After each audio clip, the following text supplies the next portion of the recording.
Vocalist Richard Cortez on Breaking Jazz. What a beautiful take. You Don't Know What Love Is from his debut last October, released on the La Reserve label, Mood Swings. And we're lucky enough to have Richard Cortez here with us on Breaking Jazz, all the way from New York City, 3,000 miles away, and it's as if you're right in my living room right here. Richard, welcome, man. Hey, thanks so much for having me. It's totally a pleasure, and I just want to tell you what drew me to you. What drew me to your voice first, there's this very honest, unvarnished, unaffected intensity and vulnerability to the way you present the lyrics to these songs that so many of us, we felt that we knew them by heart. We thought we knew everything there was to know about these tunes. But I find when I share your music with people, one of the things, and maybe this comes off as trite, but I really mean it, is that you've heard these melodies and you've heard these lyrics a million times, but when you listen to Richard Cortez perform them, you're gonna feel them in your gut. Is that feedback that you get a lot from people, and is that kind of what you're striving for in some sense? I think, first of all, thank you so much for saying so many lovely things about me. You'd have no idea how those types of things are so important for me to hear, especially in real time, because I spend so much of my life comparing myself to other people and living with these negative voices in my head and imposter syndrome as an artist, So I really like to take a moment and absorb those things because I keep them for nourishment when I'm by myself, Squirrel them away for the winter. Yes, absolutely. The winter of my soul. Yeah, right. I do get that feedback a lot. And in fact, the pianist that we'll be discussing tonight, Tyler Henderson, recently sent a student to see me play. And the student came up to me and said, Tyler told me that you have to hear Richard Cortez sing a ballad, And I find that everything that I do about this music is unconventional in so many ways. Because I didn't come through the music in the way that most people are created in it nowadays. I didn't go to jazz school. I had no education about any jazz music whatsoever until I was in my mid-30s. I was a listener of some jazz music growing up and had peripherally always had the songs in my life, mainly because my grandmother really loved this music, and she used to watch she used to have these things called, I'm going to age myself here, but a laser disc player. And so she used to sit me in front of the television and play these old Hollywood movies. So I grew up watching Judy Garland and Fred Astaire and Doris Day sing all of this rap, but it was just in such a different way. And a lot of people don't know this about me, but I was a singer-songwriter first. And so my relationship to music and lyric interpretation has always been coming from a very immediate place, which has been my own compositions. And when I came to know that this music was something that I could be a part of, because in so many ways, the collegiate treatment and whitewashing of jazz music makes it seem so unapproachable in so many ways. It almost just feels like you have to have money in order to participate, sort of like ballet or something. It's become such a niche and elevated art form that is far away from a pedestrian essence, especially from the outside looking in. I think once you get into the center of it, it's easier to see that. But I didn't know anything about it. I had to learn everything on the stage and in the streets, in the gutter, of it all. And so that, in relationship with my ability to interpret my own music, I think is where the sweet spot comes into play, right? Because I look at the lyrics as if I wrote them, the way that I would perform my own music. And then everything I learned about the way that I sing or the way I phrase didn't come from transcribing or, everything that you do in jazz college. I just kind of made up my own way. Yeah, that's really interesting. So I guess in certain ways you didn't have time to develop the kind of habits that keep artists at a remove from the audiences at times. There's something about your presentation that is just feels so personal. I mean, you can feel the emotion of it radiating off of you. And as an analog to that, or an addendum to that, to me, I love musical theater. I love Broadway. To me, I when I listen to you, I hear like Broadway leading man energy, and in a way that's both kind of like classic and contemporary at the same time. I know you live in New York City. Is that something you've ever thought about at all? I mean, I grew up listening to musical theater. It's a way that I know a lot of this material. I don't think that I went to college and I studied music theater for a semester when I was 18, and I was told that I was too skinny and too racially ambiguous. 2004, that I would never have a career, so I left the school.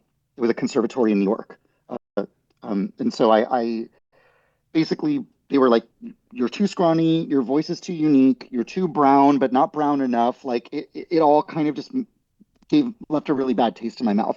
I don't know that. I mean, I'm just open to wherever this music takes me. It's taken me so many beautiful places, including this conversation. So if it were to bring me to that place, like, and it felt right, I would do it. I'm always saying to my dear friend Cecile McLaurin Salvant that she should do Broadway because she's so expressive in that way as well. So, I feel, um, yeah, I would be open if it felt right. But right now, I'm getting so much joy out of the immediacy of being able to just pick songs before a show, and I look at these songs as, I always say this, but I look at them as if they're snow globes, right? So like in a set, I don't have to play a character with a through line the way that you would in a play. I get to look at this wall of snow globes.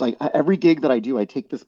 I almost want to show it to you. I'm going to grab it real quick, but Okay. it's a pile of like 300 pieces of paper that I just kind of bring with me everywhere. That I bring in this Ella Fitzgerald tote bag to my gigs, and they're just lead sheets. And so I place this on a podium or on a music stand, right? And then I just pull whatever song I want to do next, usually. So it's like getting to encapsulate these feelings of intense emotion in the most sort of elementary way, because this is sort of the first American music, right? So it's um, because the feelings are so simple, it gives room for so much complexity. And so I'm able to pick up the snow globe of "You Don't Know What Love Is," shake it up for 3 or 4 minutes, and live in that world, and then that world is over.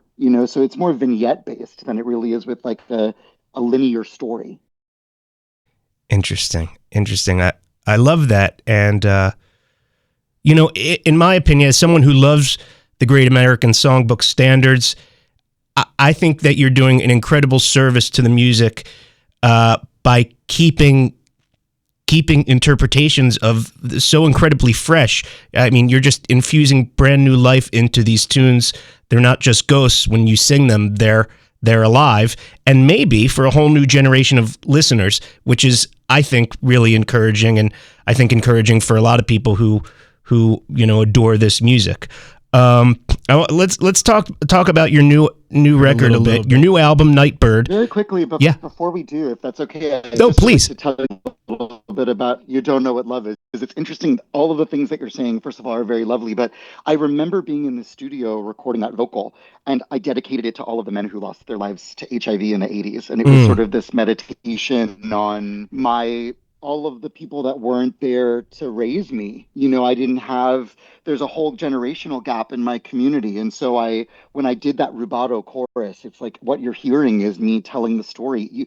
You don't know, they lose their taste for kissing. I mean, all of those lyrics. And the thing about what I'm doing in this music is because I believe that like jazz can feel very stuck and very male focused.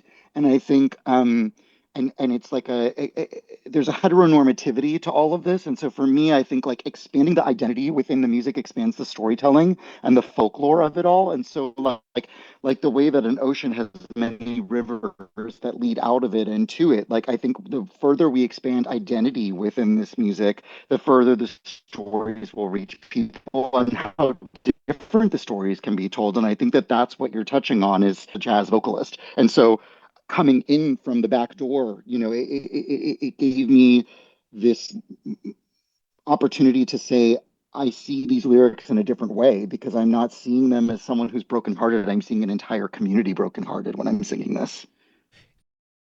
That's really interesting. And in terms of reaching new audience, I think what you're kind of referring to is relating this music to demographics and folks and certain types of, lived experiences that perhaps these tunes haven't touched on in the past. And it's visceral. I mean, even if you can't articulate it, you can feel it, and that's, I think, the power of music. I want to get into a couple of new tunes from the new record. Your new album, Nightbird, due out June 13th, I believe, from La Reserve Records. Great label, by the way. I'm such a big fan of their catalog. We've played Gloomy Sunday and The Sound of Music several times already on this show. The first thing that stands out with this record is the obvious, just you and piano for the most part. And the last record was already sort of a spare, minimal fluff, very intimate, vulnerable quality to that last album. And now with just the piano accompaniment, you're really out there, kind of exposed in a way that I guess can be empowering on one hand, kind of terrifying maybe on another hand, or maybe somewhere in the middle. And how did you approach that, and what were you going for there? The last record was a septet, so it was a huge band, and it's a polished pop jazz record. The way that it's treated, the way that it's produced, the way that it's mixed. And when I thought about what I wanted to do next, I have developed this beautiful rapport with this young piano player, and he spent he took so many of my gigs. Every gig I offered to him, he essentially took it. He was like in his last year of getting his master. I was like, hey, you want to do these gigs? And it's funny because I actually met him when he was 19, and I waited for him to turn 21 in order to hire him. And I would text him every few months and be like, did you get a fake ID? Did you get a fake ID? Did you get a fake ID? And he was like, no, I haven't. And then finally, when he turned 21, I started calling him all the time. And we met randomly because he was subbing for another amazing pianist who's actually playing on Broadway right now, Joe Block. And he subbed in this rehearsal for Joe that I was having for my big band. I used to have this project called Big Dick's Little Big Band. And Tyler played the rehearsal, and I fell in love with his playing. And so after we had played together for so long, I'm a big supporter of like capture the moment now that I understand the music better. I mean, Mood Swings took me 4 years to put out. So I recorded it in 2021. And there was a lot of stuff that went on with me internally, emotionally about the project, especially because this music comes with a lot of immense judgment and critique. The reinterpretation of these songs has a different treatment than I think you would see in pop music or anything else.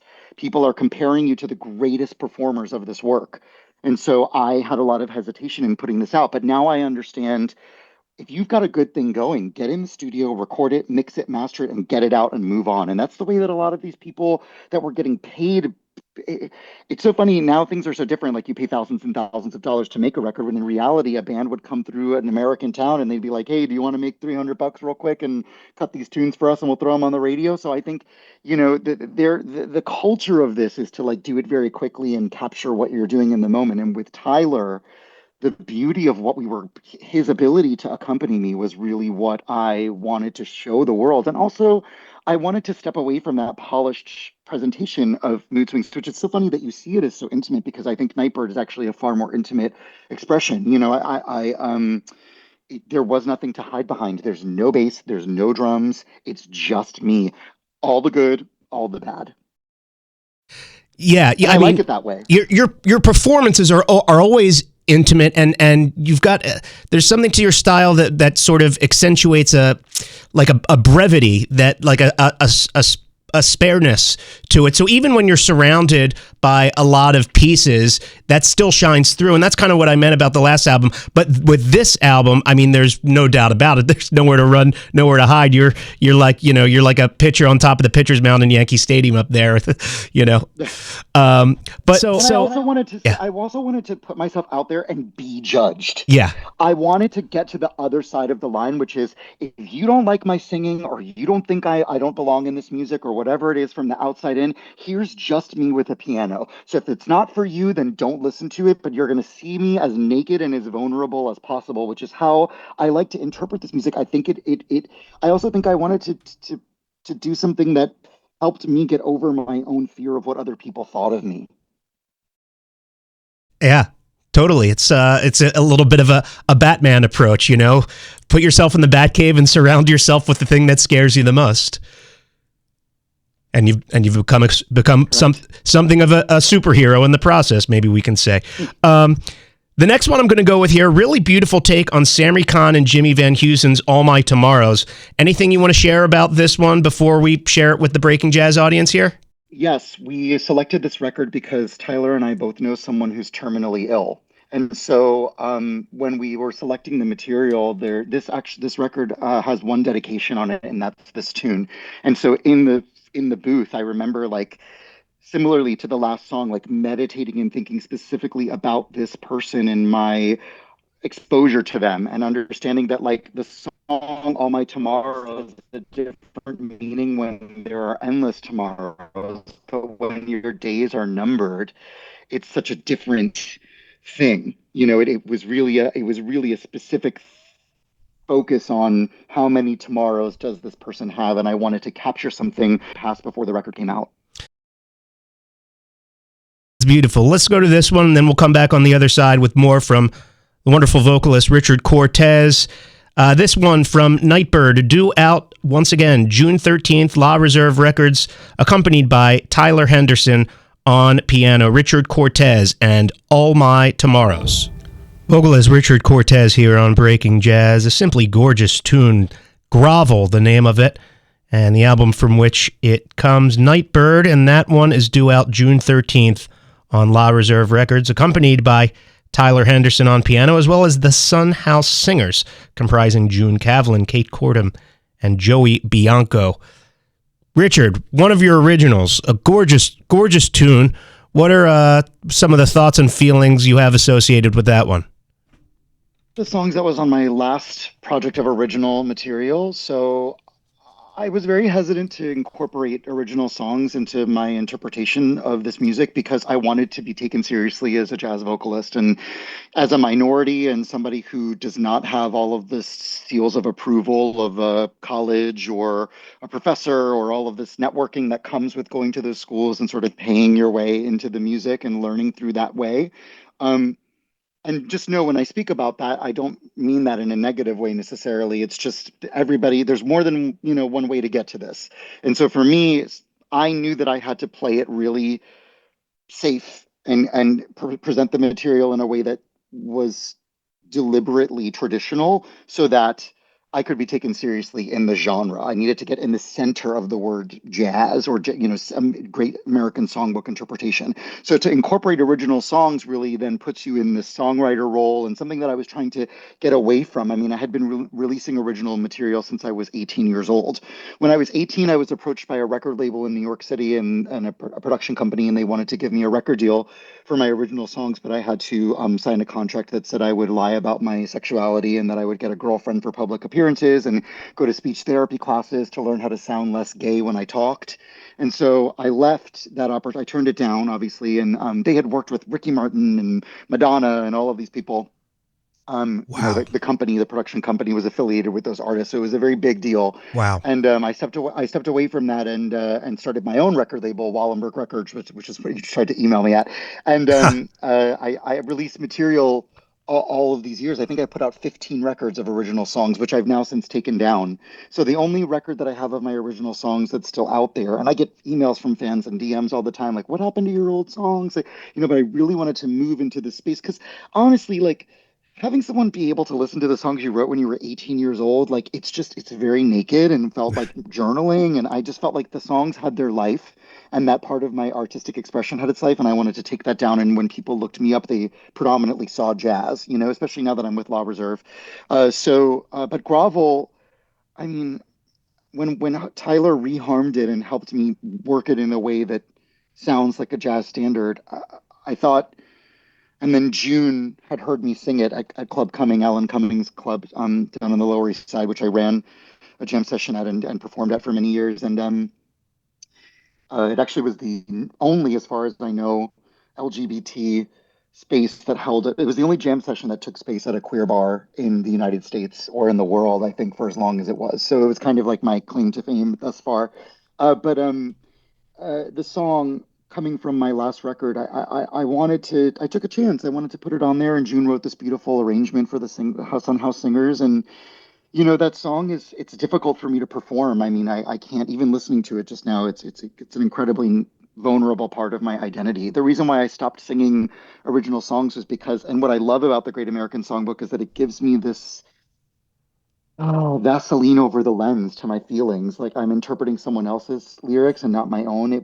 My relationship with my audience was too close before. Now there's something between us. It's like Cole Porter stands between us. It gives me a chance to be a little set apart. So this is really a very naked part of the piece.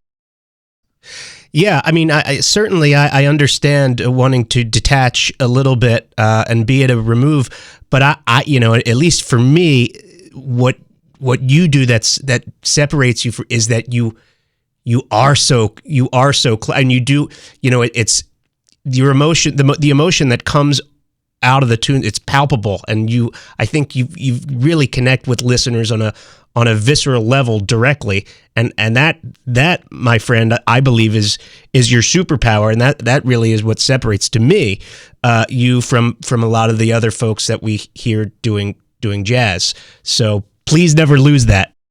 I don't ever plan to. I just think, and thank you. I mean, I don't think I've ever had somebody understand me as creatively in the space as much as you have. So I really appreciate the feedback and the mirror to my own work. It's amazing. Recently on the radio in New Zealand, I was showcased on a radio show and they talked about just Billy Strayhorn, Fred Hirsch, and me as like this queer lineage in music. And it's you have to realize, like, I haven't been performing this music for a very long time. I'm coming up on 8 years, I think, of just going at it raw and learning how to do simple things like tag a tune or print out changes or learning. So I have a learning curve, you know what I mean? But to see such a emotional connectivity to the way that I'm doing it is very reaffirming. So thank you for that. And I don't ever plan to lose that. It's amazing listening to even You Don't Know What Love Is. I have to constantly, when I walk off stage, it's like I don't even want to talk to people sometimes because I feel like they've had such a look inside of me, Right. that I need to sometimes like make a quick exit, So it is a space that these songs create a space for me. I mean, even all my tomorrows, I remember being in the booth and just being so the whole session for Nightbird, we did it in 5 hours at late at night. We recorded the whole album in 5 hours. And I remember just being so connected to the songs and to Tyler in that intimate space. So I'm glad it's coming across. Absolutely, man. Richard Cortez, an exceptionally talented vocalist and musician, a true keeper of the Great American Songbook flame, even if he is relatively new to this music. You either get it or you don't, and he really gets it. And a true gentleman to boot. His new album, Nightbird, out everywhere. Everywhere, I presume, Richard? All the streaming platforms? All the streaming platforms, yep. Out everywhere, June 13th. Richard, thank you so much for coming on Breaking Jazz tonight. Why don't you? Is there one of yours that you'd like to hear before I go, or is it DJ's choice? Dealer's choice. Dealer's choice here. Well, this sounds appropriate, that I would send you off on this. Richard Cortez, accompanied by Tyler Henderson. One for my baby, and of course, one more for the road. Thank you so much again, Richard, and I hope to see you soon.